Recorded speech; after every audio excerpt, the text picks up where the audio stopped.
In Britain, a radical Islamic organisation has demanded that Australian troops leave Afghanistan and that the government pay compensation for Muslims killed in the war.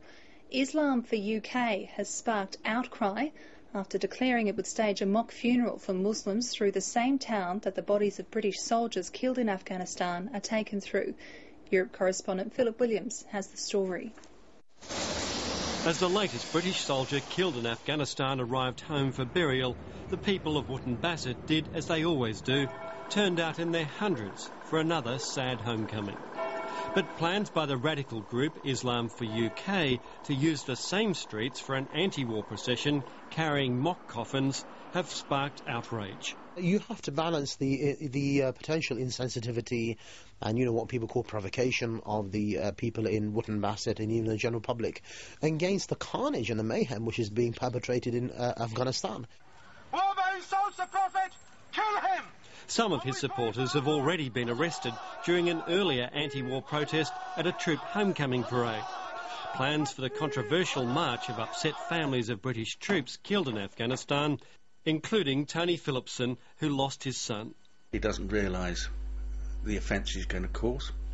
He also doesn't realise that a very large part of the British population support his views about the war in Afghanistan. In fact, I've got serious misgivings about it. But the whole of the British population support the soldiers 100%. And the opposition to the protest is spreading rapidly. This Facebook site, created to oppose the demonstration, has attracted hundreds of thousands of supporters, with tens of thousands more joining every hour.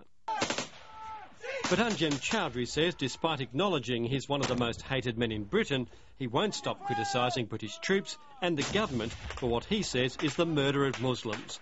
And he says Australian soldiers should also be withdrawn and compensation paid. They should be paying compensation for the lives which have been killed, which have been lost in Afghanistan, for all of the torture and the mayhem which has been orchestrated because of the alliance and their presence in that region, and the agencies as well which are committing the atrocities and blaming the insurgents as well. There is an offer to stop the march, but only if Gordon Brown will publicly debate the war with someone like him. Of course, there will be no debate, and the Prime Minister, Gordon Brown's made it clear he finds the whole notion of a protest as abhorrent. But if the idea was simply to create publicity for a cause many here find offensive, then it's worked a treat. Philip Williams, ABC News, London.